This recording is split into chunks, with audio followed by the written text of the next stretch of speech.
Hello friends, आपल्या सर्वांची आवडती मालिका लपंडाव या मालिकेच्या आजच्या मंगळवार 21 एप्रिलच्या एपिसोडमध्ये एकानंतर एक जबरदस्त ट्विस्ट आले आहेत.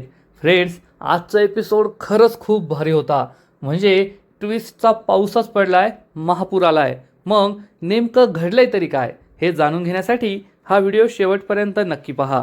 फ्रेंड्स, आजच्या एपिसोडच्या सुरुवातीलाच कान्हा आणि सखी आपल्या रूममध्ये असतात. कान्हाच्या हातातील हळकुंड आणि सखीच्या हातातला देवाचा दोरा हे दोघे एकमेकांमध्ये गुंततात आणि कान्हा हा सखीला म्हणतो, सखी मॅडम, आपल्याला हा गुंता सोडवावा लागेल. तर सखी त्याला विचारते, तुला गुंतायला आवडत नाही का? कान्हा सखीला प्रतिप्रश्न विचारतो, तुम्हाला गुंतायला आवडतं का?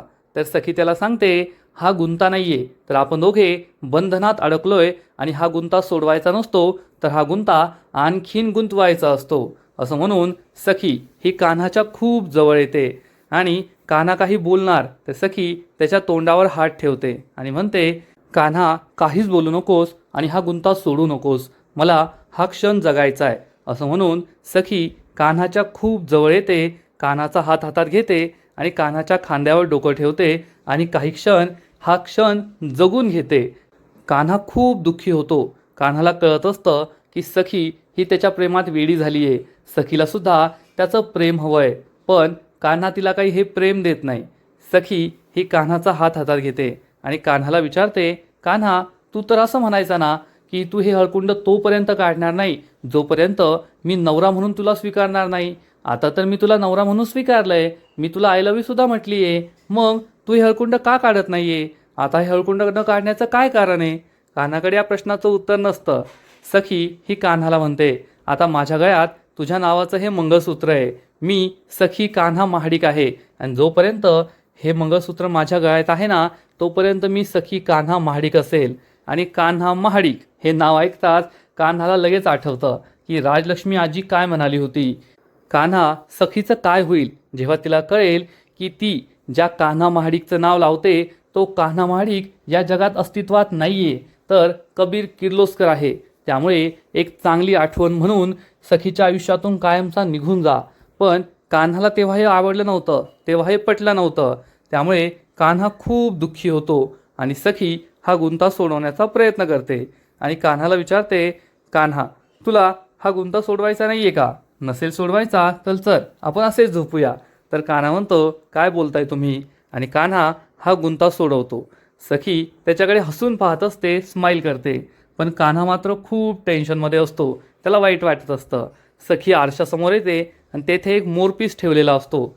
सखी हा मोरपीस हातात घेते आणि म्हणते, कान्हा, आता लवकरच आपल्याला आपल्या दोघांमध्ये या मोरपिसाची गरज भासणार नाही.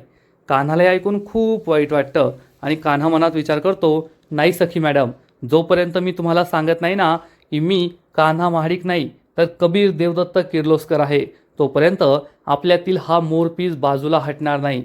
तोपर्यंत मी माझी मर्यादा विसरणार नाही, मी माझी मर्यादा पाळणारच. म्हणजे कान्हाने ठरवलंय की सखीला सगळं सत्य सांगायचं आहे आणि कान्हा हा सखीला सगळं सत्यसुद्धा सांगू शकतो की मी या घरात का आलो होतो. आता सरकार मेलीये असं सगळ्यांना वाटतंय, तर कान्हाने आपलं सत्य सांगितलं तर कदाचित सखीसुद्धा सगळं समजून घेईल. पण आता ही गोष्ट कान्हाच्या तोंडून नाही तर दुसऱ्या कोणाकडून तरी सखीला समजणार आहे, म्हणून कान्हा तिला काहीच आपलं सत्य सांगत नाहीये. आणि इकडे सरकार तिच्या रूममध्ये चक्क रेड वाईन पित असते. सगळ्यात आधी ती आपली बाटली खोलते, त्यानंतर आपल्या ग्लासमध्ये रेड वाईन ओतते. एकदम एन्जॉय करण्याच्या मूडमध्ये असते ती, कारण तिची सगळी स्वप्न पूर्ण झालेली असतात. उद्या संपूर्ण प्रॉपर्टी तिच्या नावावर होणार असते. सरकारची अकेले अकेले पार्टी सुरू असते. सरकार या ग्लासमध्ये रेड वाईन भरते, आकाशाकडे पाहते आणि म्हणते, चिअर्स ताई, तू तुझ्या डेस्टिनेशनवर पोहोचलीस का? मी माझ्या जागेवर तर पोहोचली आहे. आय होप तू सुद्धा तुझ्या जागेवर पोहोचली असशील. आणि सरकार ही चांगलीच खुश असते आणि म्हणते, ताई, तुला आठवतंय का काही दिवसांपूर्वी सखी म्हणाली होती की मी लहानपणी एक म्हण ऐकली आहे, माय मरो आणि मावशी जगो. आणि खरंच तसंच झालं. सखीचे बोलली त्याला वास्तू तथास्तू म्हणाली. तुला आठवतंय का ताई, आपले बाबा आपल्याला नेहमी म्हणायचे, घरात असताना नेहमी चांगलं बोलत जा, शुभ बोलत जा, कारण वास्तू तथास्तू म्हणते. पण कदाचित तू तुझ्या मुलीला हे शिकवलं नाही. तू सखीला हे शिकवलं असतं तर सखीने ही म्हण म्हणलीच नसती आणि तिची माय मेली नसती, मावशी जगली नसती.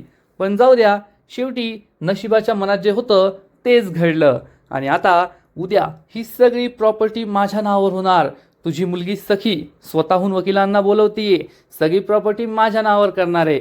आणि इतकी वर्ष ज्या क्षणाची मी वाट पाहत होते तो क्षण आलाय. आता या संपूर्ण प्रॉपर्टीची मालकीन मीच आहे. सरकार उर्फ मनस्विनी असा विचार करून सरकार खूप खुश असते. मस्त रेड वाईन पित असते, दारू पित असते आणि एन्जॉय करत असते. तिच्या आनंदाला उधाण आलेलं असतं. इतकी वर्ष सरकार बनून ते जे काही करू शकली नाही ते सरकार न बनता चक्क तेजस्विनी बनून तिने ते मिळवलेलं असतं. आणि तेवढ्यात सरकारचा सिक्रेट फोन वाजतो. त्यामुळे सरकार ही कपाटाजवळ जाते, आपला सिक्रेट फोन बाहेर काढते. तर सरकारच्या जेम्स बॉन्डचा डिटेक्टिव्हचा फोन आलेला असतो. तो सरकारला सांगतो, सरकार एक महत्त्वाची बातमी मिळाली आहे. सरकार विचारते कोणती? तर हा डिटेक्टिव्ह सांगतो, सरकार त्या किर्लोस्कर इंडस्ट्रीजमध्ये राजलक्ष्मी किर्लोस्करच्या वर सुद्धा एक व्यक्ती आहे. सरकार विचारते कोण? डिटेक्टिव्ह सांगतो, ते नाही कळू शकलं. त्या किरणने राजेश मामाला फक्त एवढं सांगितलं की राजलक्ष्मीच्या वर कुणीतरी आहे जे संपूर्ण इंडस्ट्री सांभाळू शकतं. पण त्या व्यक्तीचं नाव काय आहे हे किरणने नाही सांगितलंय. सरकार म्हणते, याचा अर्थ किरणला सगळं सत्य माहिती आहे. उद्याच्या उद्या किरणला उचलायचं आणि किरणला आपल्या अड्ड्यावर न्यायचं. त्याला चांगलं टॉर्चर करायचं आणि त्याला सत्य विचारून घ्यायचं. त्या व्यक्तीचं नाव मला कळायलाच हवं. आणि जर त्याने नाही सांगितलं तर काय करायचंय हे तुला चांगलंच माहिती आहे. डिटेक्टिव्ह म्हणतो, हो सरकार, तुमचं काम होऊन जाईल. सरकार फोन कट करते. सरकारला खूप आनंद झालेला असतो. सरकार म्हणते, माझ्या तर 2-2 हातांमध्ये लाडू आहे. एकीकडे उद्या ती सखी संपूर्ण संपत्ती माझ्या नावावर करणार आणि मग मला लवकरात लवकर त्या किर्लोस्कर इंडस्ट्रीजचं सत्यसुद्धा कळणार आहे. त्या कान्हाचा भूतकाळ समजणार आहे आणि मग मी त्या कान्हाला सुद्धा घराबाहेर काढेल. अरे वाह, म्हणजे हे तर एकदम छान झालं असा विचार करून सरकार खूप खुश होते, हसू लागते आणि म्हणते, ताई चिअर्स. तू तिकडे वर मजा करत असशील पण आता मी येथे मजा करणार. तुझ्या प्रॉपर्टीवर ऐश करणार, खूप मजा करणार असा विचार करून सरकार पुन्हा एकदा रेड वाईन पिऊ लागते. म्हणजे खरंच कलियुग सुरू आहे हे सरकारच्या वागण्यावरून आणि तिला जी काही मदत होतीये यावरून पटतं. आणि उद्याची सोनेरी स्वप्न पाहत पाहत सरकार दारू पित असते आणि मग दुसरा दिवस उजाडतो. सखीने वकिलांना बोलवून घेतलेलं असतं आणि संपूर्ण कुटुंबीय तेथे असतात. सरकार, मीनाक्षी, उर्मिला, परशुराम, गौतम आणि सखी आपल्या प्रॉपर्टीचे सगळे लिगल डॉक्युमेंट्स वकिलांना देते आणि ती वकिलांना सांगते, वकील काका, माझ्या बाबांनी राघव कामत यांनी संपूर्ण प्रॉपर्टी माझ्या नावावर केली होती. पण आता मला ही संपूर्ण प्रॉपर्टी माझी खरी आई तेजस्विनी राघव कामत यांच्या नावावर करायची आहे. हे ऐकून सरकारचे मन में लड्डू फुटा. तिला खूप आनंद होतो पण चेहऱ्यावर ती तेजस्विनीसारखा साळसूतपणाचा आव आणते. उर्मिला, गौतम घरातले सगळे खूप खुश असतात पण सरकारला तर नाटक करायचंय. त्यामुळे ती म्हणते, अगं सखी बाळा, तुला मी कालच सांगितलं याची काही गरज नाहीये. आता माझ्या नावावर कुठे प्रॉपर्टी करतेस? राघवने सगळी प्रॉपर्टी तुझ्या नावावर केली आहे ना, ती तुझ्याच नावावर राहू दे. आणि प्रॉपर्टी तुझ्या नावावर राहिली काय आणि माझ्या नावावर राहिली काय, काय फरक पडतो? हे करू नकोस. तर सखी काही बोलणार इतक्यात गौतम म्हणतो, वहिनी, सखी जे काही करते ना ते अगदी योग्य करते, त्यामुळे आता तू काय बोलायचं नाही. सरकार नाटक करते, काय छोटे भाऊजी, आता मी तुम्हाला कसं समजावून सांगू? तर मीनू म्हणते, हो वहिनी, सखी जे काही करते ना ते अगदी योग्य करते. परशुराम खुश असतो, सखी खुश असते, पण वकिलाला मात्र खुजली असते. वकील म्हणतो, सखी बेटा, मी तुझ्या बाबांचा खूप जुना कन्सल्टंट आहे. त्यांनी सगळे लीगल निर्णय माझ्यासमोरच घेतले. अनेक वर्षांपूर्वी त्यांनी ही सगळी प्रॉपर्टी तुझ्या नावावर केली तर नक्कीच काहीतरी विचार केला असेल आणि आता तू ही सगळी प्रॉपर्टी तुझ्या आईच्या नावावर ट्रान्सफर करतीये. त्यामुळे पुन्हा एकदा विचार कर, कारण तुझ्या बाबांच्या इच्छेविरोधात तू वागतीये. हे कदाचित चुकीचं असूही शकतं. मी तुला फक्त ॲडव्हाइस देतोय, तू परत एकदा विचार कर. सखी ही क्षणभर विचार करू लागते तर सरकारला खूप राग येतो. सरकार या वकिलाकडे रागारागाने पाहते आणि मनात विचार करते, ए म्हाताऱ्या, तुझं काय जातंय रे? ती सखी सगळी प्रॉपर्टी माझ्या नावावर करते ना, मग करू दे ना, कशाला शहाणपणा करतोस? पण सरकार हे सगळं मनात बोलते. आणि हा वकील सखीला समजावून सांगतो, सखी क्षणभर परत विचार कर. तर सखी म्हणते, नाही काका, विचार करण्याची काही गरजच नाहीये. ती माझी आई आहे. आधी या जागेवर सरकार होती, पण ही माझी खरी आई आहे, म्हणून मी ही सगळी प्रॉपर्टी तिच्या नावावर करते. तर वकील म्हणतो, ते मला कळलंय, पण तू अजूनही विचार कर, कारण मी आणि परांजपे वकील तुमचा लीगल कन्सल्टंट आहे. मागील अनेक वर्षांपासून हे काम करतोय. माझं तुला समजावण्याचं काम आहे. शेवटी फायनल निर्णय तुझाच असणार आहे. आणि सखी ही क्षणभर विचार करू लागते. सरकार पुन्हा एकदा आपला चांगुलपणाचा आव आणते आणि म्हणते, सखी बाळा, वकील काका जे बोलताय ना, ते अगदी बरोबर बोलताय. तुझ्या बाबांनी ही सगळी प्रॉपर्टी तुझ्या नावावर केली होती. त्यांनी काहीतरी विचार करूनच हे केलं असेल ना, आणि तू त्यांच्या निर्णयाविरोधात वागतीये. तुझ्या बाबांना करायचं असतं तर सगळी प्रॉपर्टी माझ्याच नावावर केली असती. मग तू सुद्धा आता ही प्रॉपर्टी तुझ्याच नावावर राहू दे, माझ्या नावावर करू नकोस. आणि सखी ही क्षणभर विचार करू लागते की वकील काका जे बोलताय आणि आई जे बोलतीये ते बरोबर आहे का. त्यामुळे सरकार चांगलीच घाबरते आणि मनात विचार करते, अरे देवा, ही बावळ सखी तर विचार करायला लागलीये. म्हणजे ती आता खरंच प्रॉपर्टी माझ्या नावावर करण्याचा विचार बदलणार की काय. एकतर हा म्हातारा बावळट वकील आणि माझा हा चांगुलपणाचा आव माझ्यावर तर उलटणार नाही ना, असा विचार सरकार करत असते. पण तेवढ्यात सखीचा विचार होतो आणि सखी म्हणते, नाही वकील काका, माझं ठरलंय. मला ही संपूर्ण प्रॉपर्टी माझ्या आईच्या नावावरच करायची आहे. माझी आईच आता ती योग्य प्रकारे सांभाळू शकते. मला एवढी मोठी जबाबदारी नको आहे, कारण शेवटी हे सगळं माझ्या बाबांचं आणि माझ्या आईचंच होतं. यात माझं काहीच नाही आहे. हे सगळं त्यांनीच कमावलं आहे. मग ते त्यांच्याच नावावर असलं ना तर ठीकच होईल. म्हणून ही प्रॉपर्टी माझ्या आईच्या नावावर करणं माझं फायनल आहे. हे ऐकून सरकारला खूप आनंद होतो, पण ती चेहऱ्यावर काही दाखवत नाही. गौतम म्हणतो, वहिनी, हा एकदम योग्य निर्णय आहे. आता तू काही बोलूच नको. उर्मिला सुद्धा खुश असते. वकील साहेब म्हणतात, ठीक आहे सखी मॅडम, जशी तुमची इच्छा. मी सगळे डॉक्युमेंट तयार करून घेतो आणि मग तुम्ही त्या पेपर्सवर सह्या करा. सगळी प्रॉपर्टी तुमच्या आईच्या नावावर ट्रान्सफर होईल. सरकारच्या आनंदाला उधाण आलेलं असतं. सरकार ही चांगलीच खुश असते. आणि त्याच वेळेस कान्हा जिन्यावरून खाली उतरत असतो. तो किरणशी बोलत असतो. कान्हा किरणला सांगतो, आपलं जेथे ठरलंय तेथे आपण भेटायचंय आणि मग त्यानंतर भरत भालेरावला शोधायला जायचंय. आज कोणत्याही परिस्थितीत तो आपल्याला सापडायलाच हवा. किरण म्हणतो, हो ठीक आहे, मी त्या ठिकाणी पोहोचतो, तू सुद्धा पोहोच. हे दोघे फोन कट करतात आणि त्याच वेळेस किरण जेथे उभा असतो तेथे काही गुंड पोहोचतात. किरण हा फोनवर बोलत असतो तर हे गुंड चक्क त्याच्या चेहऱ्यावर काळा कपडा टाकतात, त्याला पकडतात आणि गाडीमध्ये भरतात आणि तेथून किडनॅप करून घेऊन जातात. किरण स्वतःला वाचवण्याचा प्रयत्न करतो, पण त्याचे हे प्रयत्न निष्फळ ठरतात. कान्हा हा खाली येतो जिन्यावरून आणि त्याला दिसतं की सखी ही सगळी प्रॉपर्टी सरकारच्या नावावर करतीये. आणि त्याच वेळेस कान्हाला आठवतं की त्याने तर आधीच ही सगळी प्रॉपर्टी स्वतःच्या नावावर करून घेतली आहे. म्हणजे आता सखी सरकारच्या नावावर जी प्रॉपर्टी करते ना, त्याला काहीच अर्थ नाही आहे, कारण ही सगळी प्रॉपर्टी सखीने आधीच कान्हाच्या नावावर करून ठेवली आहे आणि त्याच्यावर डेट वगैरे असेल. त्यामुळे सखीने आता सरकारच्या नावावर प्रॉपर्टी करण्याला काहीच अर्थ नाही आहे. कान्हाला हे सगळं आठवतं, पण कान्हा काही बोलत नाही. आणि मग हे वकील साहेब म्हणतात, ठीक आहे सखी, मी सगळे लीगल डॉक्युमेंट्स तयार करून घेतो आणि लवकरच तुला येऊन भेटतो. आणि वकील साहेब तेथून निघून जातात. सखी कान्हाला सांगते, कान्हा, मी सगळी प्रॉपर्टी आईच्या नावावर करायला ठरवली आहे आणि लवकरच लीगल प्रोसिजर पूर्ण होईल. कान्हा म्हणतो, अरे वा, खूप छान केलं. तो सरकारचं म्हणजे तेजस्विनीचं अभिनंदन करतो आणि घरातले सगळे खूप खुश असतात. तेवढ्यात वेदू तेथे येते आणि म्हणते, चला सगळे, मी तुमच्यासाठी गरमागरम मेंदू वडे बनवलेत. असे तळलेत की तुमच्या सगळ्यांचे मेंदू वड्यापेक्षा गोल गोल काम करायला लागतील. सगळेजण तिच्याकडे आश्चर्याने पाहतात आणि तेजस्विनी म्हणते, वेदू, माझ्यासाठी एक काम करशील का? मला मेंदू वडे नाही खायचेत, माझ्यासाठी फळं कापून देशील का? तर वेदू म्हणते, काय मॅडम, तुमचा आदेश म्हणजे काम झालंच म्हणून समजा. अशी ॲक्टिंग करून वेदू तेथून निघून जाते आणि मग एक एक करून सगळेजण नाश्ता करायला जातात. सखी आणि कान्हा तेथे असतात. सरकार तेथे असते. कान्हा सखीला सांगतो, बेबी सरकार, मला आहे ना किरणकडे महत्त्वाचं काम आहे, मी त्याला भेटून येतो. सखी म्हणते, ठीक आहे. कान्हा तेथून जातो. सखीसुद्धा नाश्ता करायला जाते आणि सरकार मनात विचार करते, जा कान्हा जा, पण आज तुझा मित्र किरण तुला काय भेटणार नाही आहे, कारण तो माझ्या तावडीत आहे आणि जोपर्यंत तो माझ्या प्रश्नाचं उत्तर देत नाही तोपर्यंत मी काय त्याला सोडणार नाही असा विचार करून सरकार चांगलीच खुश असते. तिचा प्लॅन सक्सेसफुल झालेला असतो. आणि इकडे सरकारच्या गुंडांनी किरणला पकडून आणलेलं असतं आणि किरणला खुर्चीला बांधून ठेवलेलं असतं.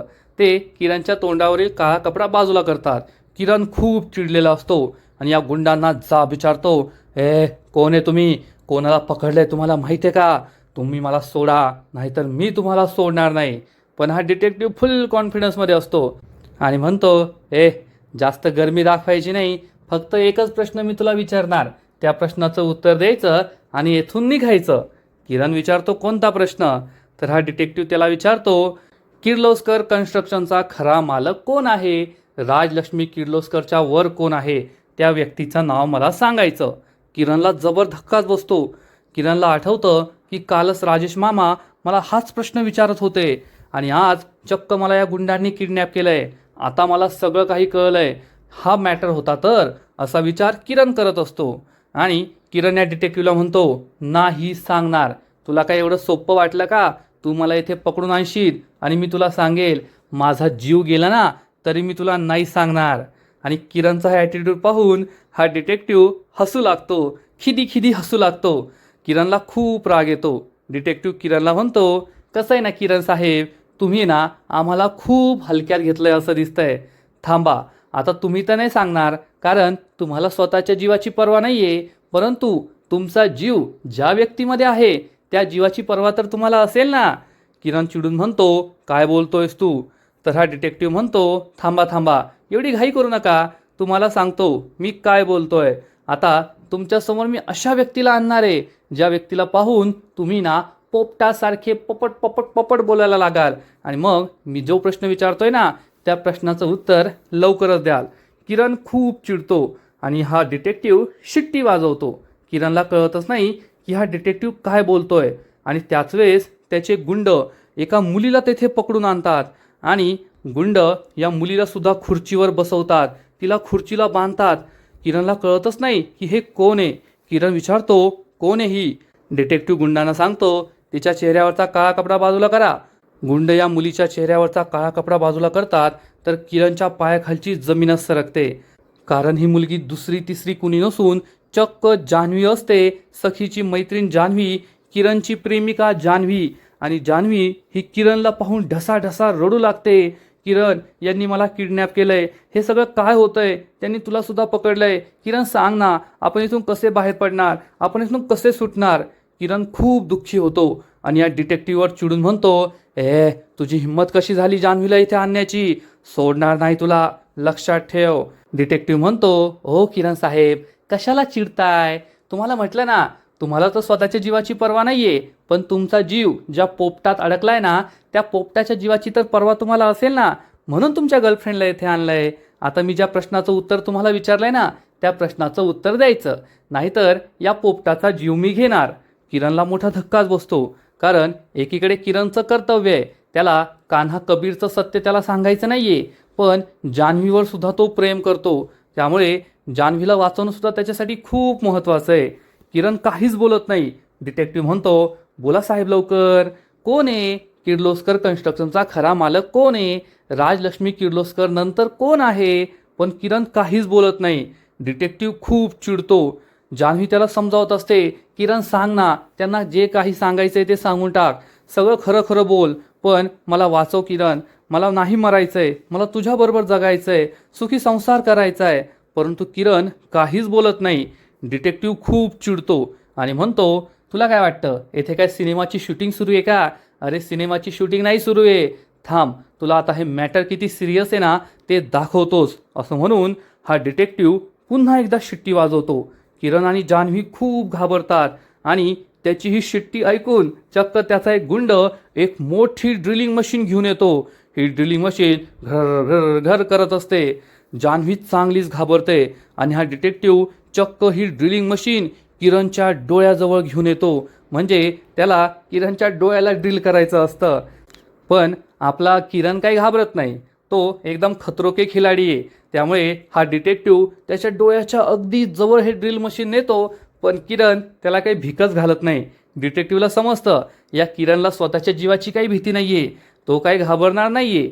आणि तेवढ्यात त्याची नजर जान्हवीवर जाते की जान्हवीला घाबरवलं तर हा नक्कीच पोपटासारखा बोलेल. त्यामुळे डिटेक्टिव्ह हा जान्हवीकडे पाहतो आणि म्हणतो, नाही नाही, तुझे डोळे फोडून काही फायदा नाही आहे. आता तुझ्या या गर्लफ्रेंडच्या डोळ्याला ड्रिल करतो तेव्हा तू बोलशील. जान्हवी चांगलीच घाबरते आणि हा डिटेक्टिव्ह चक्क जान्हवीजवळ येतो आणि हे ड्रिल तिच्या डोळ्याजवळ येऊ लागतो. जान्हवी जोरात ओरडते, किरण वाचव मला, किरण प्लीज सांग यांना जे काही सांगायचंय, वाचव मला, मला नाही मरायचंय. पण किरण काहीच बोलत नाही. किरणला काय करावं ते कळतच नाही आणि हा डिटेक्टिव्ह जान्हवीच्या डोळ्याच्या अगदी जवळ हे ड्रिल मशीन घेऊन जातो. आता जान्हवीच्या डोळ्यात हे ड्रिल घुसणार. त्याच वेळेस किरण या डिटेक्टिव्हवर ओरडतो आणि म्हणतो, थांब, मी तुला सगळं सांगायला तयार आहे, पण प्लीज तिला काही करू नको. आणि हा डिटेक्टिव्ह थांबतो. म्हणजे आता आपल्या प्रेमासाठी, जान्हवीसाठी किरण कान्हाचं सत्य, कबीर किर्लोस्करचं सत्य या डिटेक्टिव्हला सांगणारे, या डिटेक्टिव्हला म्हणजे सरकारला सांगणारे. मग आता कान्हाचं एक खूप मोठं सिक्रेट सरकारला कळेल यात शंका नाही. आणि इकडे कान्हा हा आपल्या नेहमीच्या ठिकाणी किरणला भेटायला आलेला असतो. पण किरण तर येथे नसतो. कान्हा किरणला फोन लावत असतो, पण किरण काही फोन उचलत नाही. कान्हाचा चहा पिऊन होतो आणि कान्हा पैसे देण्यासाठी या चहाच्या स्टॉलवर जातो. त्याच्या एका हातामध्ये चहाचा ग्लास असतो, एका हातामध्ये फोन असतो. तो किरणला फोन लावतच असतो आणि त्याच वेळेस एक मुलगा तेथे येतो. तो कान्हाच्या मागे हा चहाचा ग्लास ठेवण्याचा बहाणा करतो आणि हा पॉकेट चोर असतो. कान्हाच्या खिशात तो गुपचूप हात घालतो आणि कान्हाचं पॉकेट बाहेर काढतो. तो तेथून निघणार इतक्यात कान्हा त्याचा हात पकडतो. या पॉकेटमारच्या हातातून, खिशातून आणखीन चोरलेले 2-3 पॉकेट खाली पडतात. कान्हा विचारतो, तुला काय वाटलं, तू माझं पॉकेट घेऊन जाशील? अरे, हे कष्ट करणाऱ्याचं पॉकेट आहे आणि हा कष्ट करणाऱ्याचा हात आहे. तुझ्यासारख्या चोरांना कधीच सोडणार नाही. हा मुलगा खूप घाबरतो आणि म्हणतो, साहेब सोडा मला, माफ करा मला, मी ना खूप चांगल्या घरचा मुलगा आहे, ग्रॅज्युएट आहे, चांगला शिकलेलो आहे, माझ्याकडे सगळे सर्टिफिकेटसुद्धा आहेत, फक्त मला काही कामधंदा मिळत नाही ना, म्हणून अशा चोऱ्या करतोय. कान्हा विचारतो, मग चोऱ्या कशाला करतोय? चांगला शिकलेला आहे ना, मग कष्ट कर, कष्टाची कामं कर. ही कारणं मला देऊ नको की मला नोकरी मिळत नाही आहे म्हणून मी चोऱ्या करतोय. तर हा मुलगा म्हणतो, साहेब माफ करा, परत मी असं करणार नाही. कान्हा म्हणतो, ठीक आहे, जर तू खरंच इमानदार असशील तर उद्या सकाळी तुझे सगळे डॉक्युमेंट घेऊन किर्लोस्कर कन्स्ट्रक्शनच्या ऑफिसमध्ये जा, मी तेथे बोलून ठेवतो, तुला नोकरी मिळेल. हा मुलगा म्हणतो, ठीक आहे साहेब, तुमचे खूप उपकार झाले. तेवढ्यात कान्हाला खाली पडलेले सगळे पॉकेट दिसतात आणि त्यामध्ये एक पॉकेट उघडलेलं असतं. कान्हा हे वॉलेट उचलतो आणि हा फोटो पाहतो. तर हा फोटो पाहून त्याला मोठा धक्काच बसतो, कारण हा फोटो दुसऱ्या तिसऱ्या कोणाचा नाही तर चक्क भरत भालेरावचा असतो. हा तोच इन्स्पेक्टर आहे जो सरकारच्या सांगण्यावरून कान्हाच्या घरी आला होता आणि त्या हर्षदाला घेऊन निघून गेला होता. कान्हाला समजतं हा तर भरत भालेराव आहे, फक्त गेटअप वेगळा आहे. तेव्हा तो पोलिसांच्या गेटअपमध्ये होता आणि आता त्याने सूटबूट घातलाय आणि मिशी लावली आहे. कान्हा विचारतो, हे वॉलेट तू कुठून सोडलं? तर हा मुलगा सांगतो, साहेब ते फिल्म सिटी आहे ना, गोरेगाव फिल्म सिटी, त्याच्या बस स्टॉपवरून. कान्हा म्हणतो, ठीक आहे, आता हे सगळे बाकीचे वॉलेट आहे ना त्यांच्या मालकांना परत करायचे आणि उद्या सकाळी इंटरव्ह्यूला जायचं. हा मुलगा म्हणतो, ठीक आहे साहेब, थँक्यू. हा मुलगा तेथून निघून जातो. कान्हा हे वॉलेट पाहतो तर त्यामध्ये फिल्म सिटीचं एक कार्ड असतं. त्यात त्याचं खरं नाव असतं प्रशांत तुपे. तो आर्टिस्ट आहे आणि त्याचा पत्तासुद्धा या कार्डवर लिहिलेला असतो. हे पाहून कान्हाला समजतं की आता भरत भालेराव आपल्या हाती लागला आहे, तो काही आता जास्त दिवस आपल्यापासून लपून राहू शकत नाही. त्यामुळे कान्हा हा चांगलाच खुश होतो. पण कान्हालाही माहीत नाही आहे की तिकडे किरण त्याचं सगळं सत्य सरकारला सांगणार आहे. आणि आजचा एपिसोड येथेच संपतो. फ्रेंड्स, लपंडाव या मालिकेचा आजचा एपिसोड खरंच खूप भारी होता, खूप इंटरेस्टिंग होता. किरणबरोबर जे काही घडतंय ना ते पाहून वाईट वाटतंय, पण सरकार दिवसेंदिवस डेंजरस होत चालली आहे यात शंका नाही. आजचा एपिसोड तर भारी होता, पण लपंडाव मालिकेचा पुढील एपिसोड आणखीन भारी असणार आहे. आणखीन मोठा ट्विस्ट त्या मालिकेत येणार आहे. मग नेमकं घडणार तरी काय? तर फ्रेंड्स, पुढील एपिसोडमध्ये आपण पाहू की किरणने या डिटेक्टिव्हला सांगितलेलं असेल की किर्लोस्कर कन्स्ट्रक्शनचा खरा मालक कबीर किर्लोस्कर आहे आणि मग लगेच भरत भालेराव हा सरकारला फोन करून सांगणार, सरकार खूप महत्त्वाची बातमी समजली आहे, किर्लोस्कर कन्स्ट्रक्शनचा मालक हा कबीर किर्लोस्कर आहे. सरकारला मोठा धक्काच बसेल आणि सरकार ही आपल्या माणसाला सांगेल आत्ताच्या आत्ता त्या कबीर किर्लोस्करला शोधून काढायचं, कारण तो आपल्यासाठी खूप महत्त्वाचा प्यादा आहे. त्या कान्हाचं सत्य बाहेर काढायचं असेल ना, तर सगळ्यात आधी कबीर किर्लोस्करला शोधून काढावं लागेल. पण सरकारला हे माहिती नाही आहे की शक्तिमान ही गंगाधर आहे, म्हणजे कबीर किर्लोस्कर म्हणजेच कान्हा. मग आता या कबीर किर्लोस्करला शोधता शोधता कान्हा त्यांच्या हाती लागतोय, की कान्हाला शोधता शोधता कबीर किर्लोस्कर त्यांच्या हाती लागतोय, की हेच दोघे कबीरच्या हाती लागताय, हे पाहणं इंटरेस्टिंग असेल. पण इकडे कान्हाच्या हाती चक्क भरत भालेराव लागलेला असेल. कान्हा त्याची धुलाई करणार आणि त्याला विचारणार, तुला आमच्या घरी कुणी पाठवलं होतं? आणि हा भरत भालेराव सांगेल, सरकारने. मग कान्हा खूप चिडेल आणि विचारेल, सरकार कुठे? मग आता हा भरत भालेराव कान्हाला सगळं सत्य सांगणार का, हे पाहणं इंटरेस्टिंग असणार आहे. तर इकडे सरकार जेव्हा या डिटेक्टिव्हशी बोलत असेल त्याच वेळेस सखी तेथे येईल. मग सखीने सरकारचं बोलणं ऐकलंय का, तिला सरकारचं सत्य कळलंय का, हे तर पुढील एपिसोडमध्येच कळेल. तर फ्रेंड्स, तुम्हाला सुद्धा लपंडाव मालिका आवडते का, नक्कीच कमेंट करून सांगा. आणि लपंडाव मालिकेचे असेच नवीन नवीन एपिसोड, नवीन नवीन अपडेट सर्वात आधी पाहण्यासाठी व्हिडिओला लाईक करा, शेअर करा, चॅनलला सबस्क्राईब करून बेल आयकॉनवर क्लिक करा, म्हणजे या मालिकेचे नवीन नवीन एपिसोड तुम्हाला सर्वात आधी पाहायला मिळतील. खूप खूप खूप धन्यवाद.